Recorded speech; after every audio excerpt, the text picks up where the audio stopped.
Here's what's insane. We have advanced wood treatment technology, yet medieval furniture outlasts anything we build today by centuries.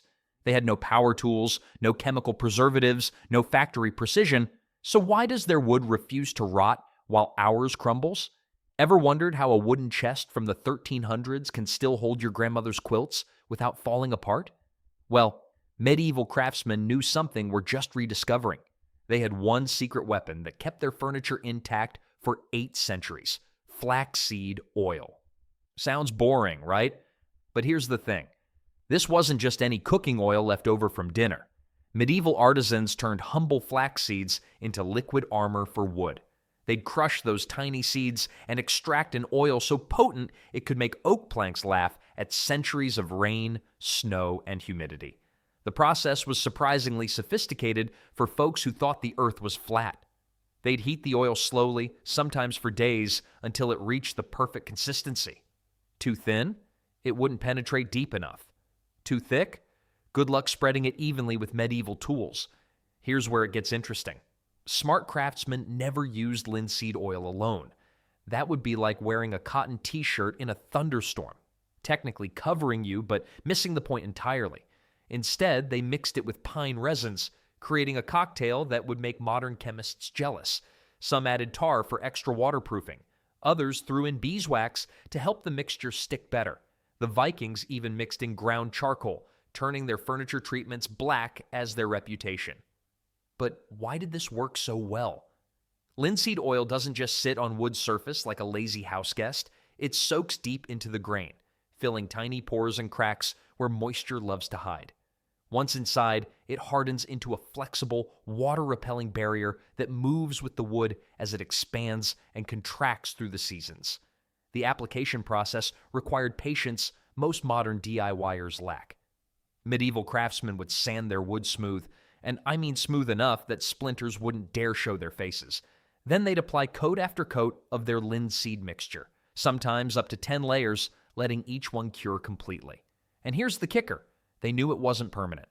Unlike today's apply-once-and-forget mentality, medieval furniture owners expected to reapply their linseed treatments every few years. They treated furniture maintenance like we treat car tune-ups, except their furniture lasted longer than most modern marriages. The chemistry behind it is actually brilliant. As linseed oil cures, it doesn't just dry, it polymerizes, forming long molecular chains that create an incredibly durable finish.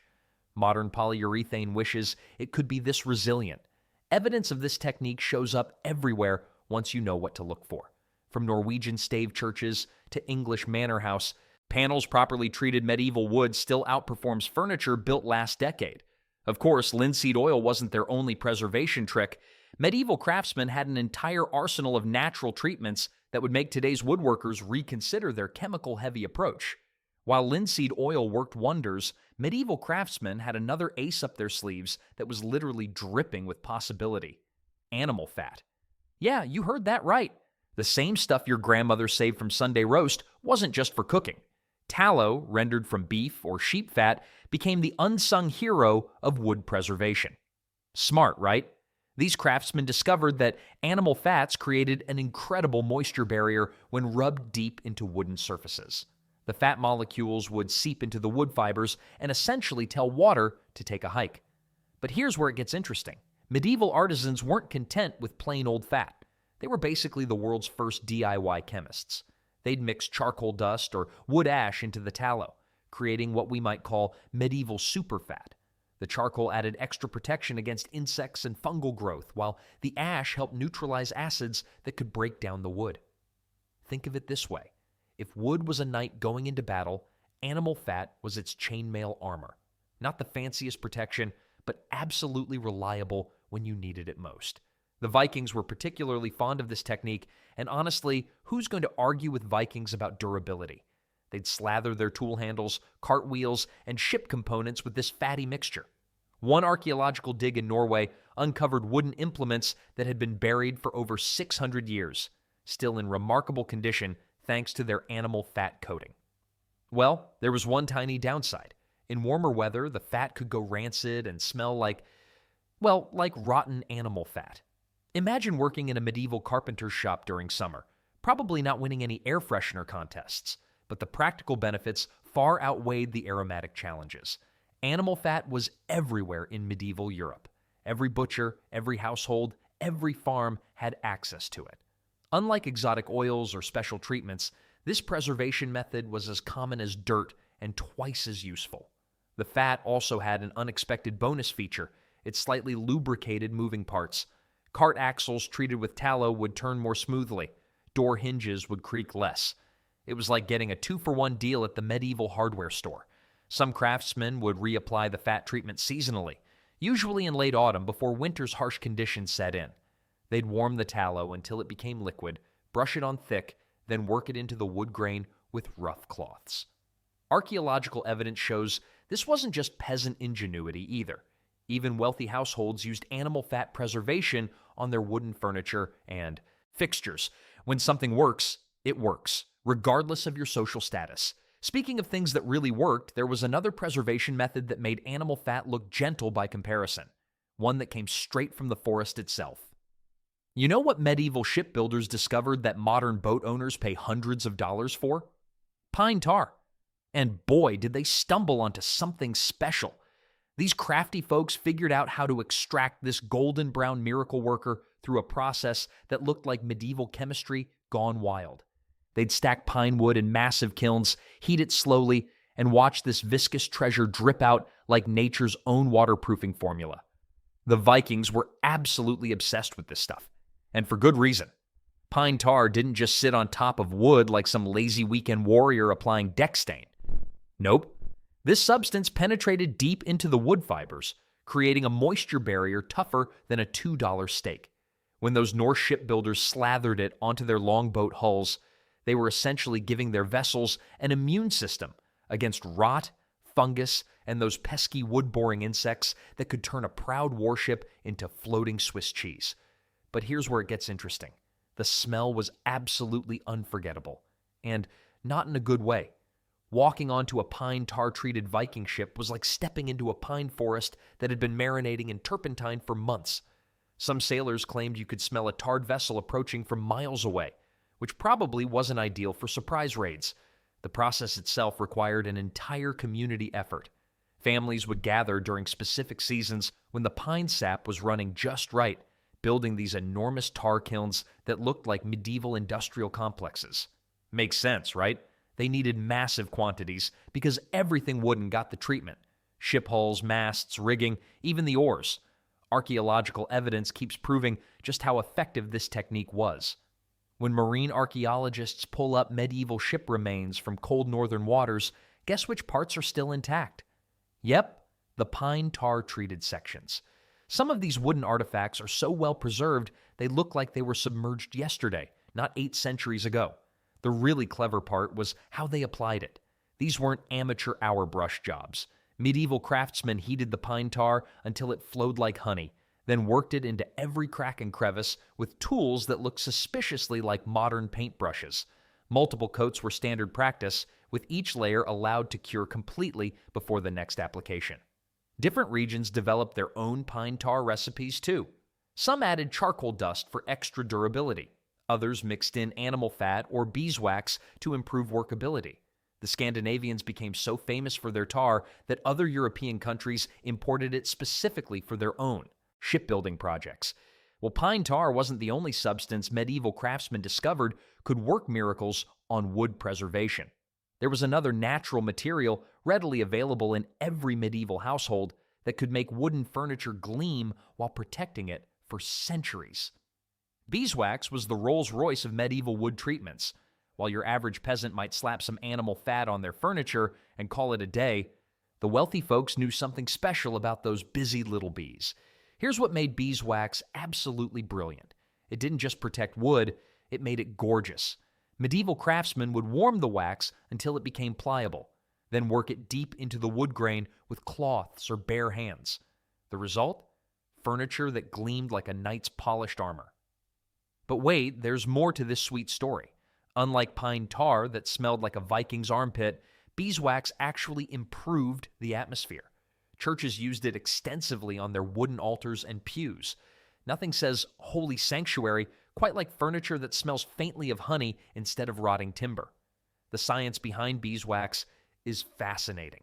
This natural wonder creates a breathable barrier that lets wood expand and contract without cracking.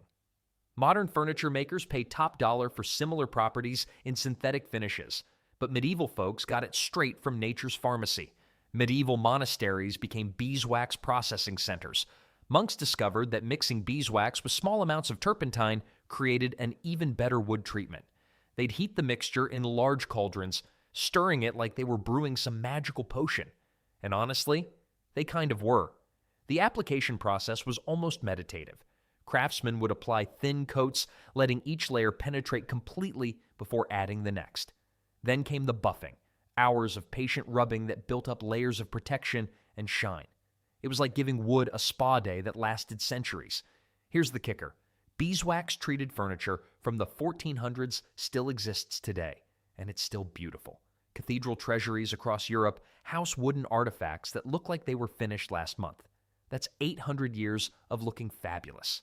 The wealthy merchants' wives particularly loved beeswax treatments on their dining tables. They could actually see their reflections in the wood surface, medieval Instagram, if you will.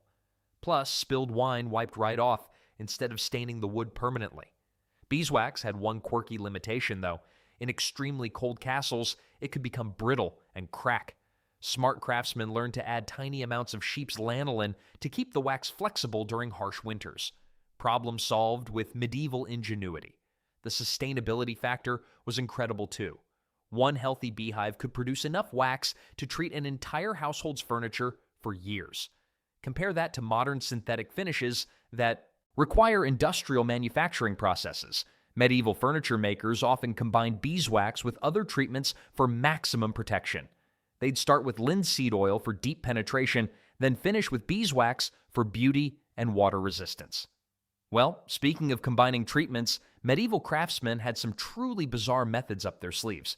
Well, here's where things get really weird. Medieval craftspeople occasionally turned to some pretty unusual treatments that would make your grandmother's pickle recipe look ordinary. Vinegar and even human urine became unlikely heroes in the fight against wood rot.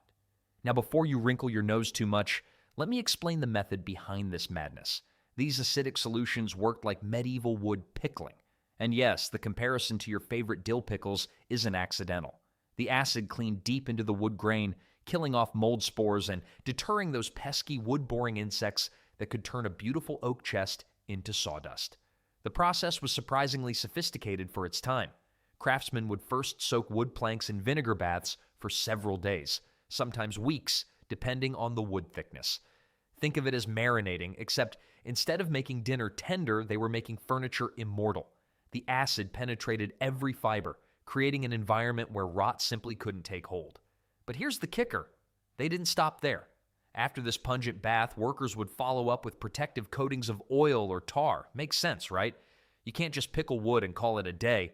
The acid treatment was like priming a wall before painting. It prepared the surface for something even better. Human urine, particularly from healthy adults, contained urea and ammonia that proved remarkably effective at pest control. Vikings were especially fond of this technique, though I suspect their longships weren't exactly known for their pleasant aroma. The ammonia acted as a natural fumigant, while the urea helped break down organic matter that could harbor destructive organisms. Archaeological evidence backs this up beautifully. Excavations across northern Europe have uncovered vinegar-treated planks buried for centuries, still showing remarkable structural integrity.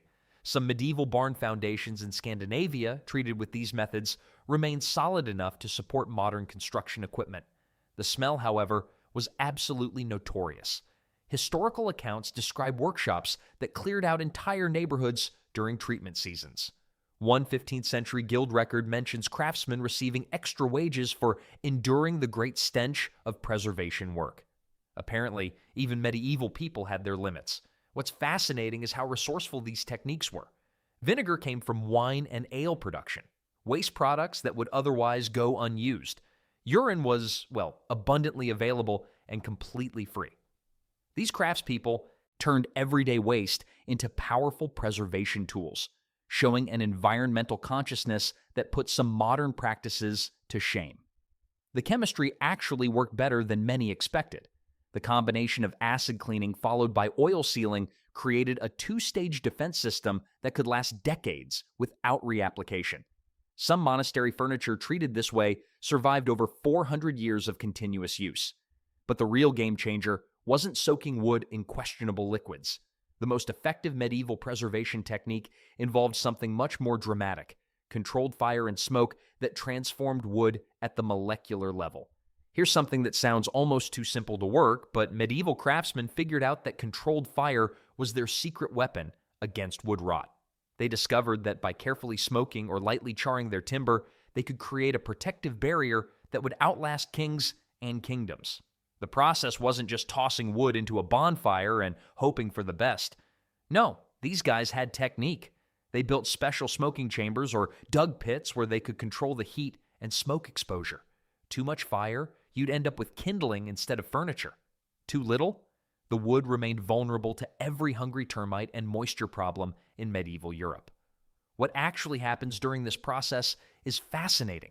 The heat drives out moisture from the wood's cellular structure while creating a thin carbonized layer on the surface. This charred coating acts like medieval Kevlar. It's incredibly resistant to water penetration and creates an environment that bugs and bacteria absolutely hate. Makes sense when you think about it, right? Northern Europeans became masters of this technique, passing it down through generations like a family recipe for the world's longest-lasting furniture. They'd smoke everything from roof beams to chair legs, creating pieces that would survive longer than the civilizations that built them. And here's the kicker. We're still finding these charred timbers today, buried under centuries of soil, looking almost as good as the day they were made. But here's where it gets really interesting. The medieval craftsmen had to walk a tightrope between too much and too little charring. Burn it too much, and you'd weaken the wood's structural integrity. Your chair might resist rot for 800 years, but it'd collapse the first time someone heavier than a medieval peasant tried to sit on it. Not ideal when you're trying to impress the local lord. The smell alone must have been something else. Entire workshops would be filled with the aroma of slowly smoking wood, creating what I imagine was either the world's first aromatherapy session or a medieval version of barbecue that nobody wanted to eat. Then there's the precision required. These craftsmen developed an almost supernatural ability to judge exactly when the wood had reached that perfect point of carbonization. They'd test it by touch, by sound, even by the color of the smoke rising from their pits. One generation teaching the next, creating a knowledge base that modern science is still trying to fully understand. Interestingly, this technique shows up in other cultures too, proving that sometimes the best ideas develop independently across the world. The Japanese have their own version called Shusugi-ban, which creates similarly long-lasting results. Well, while fire gave medieval furniture its protective armor, craftsmen near the coast discovered something even more surprising lurking in the salty depths of the ocean. Now here's something that'll make you appreciate those medieval shipbuilders even more.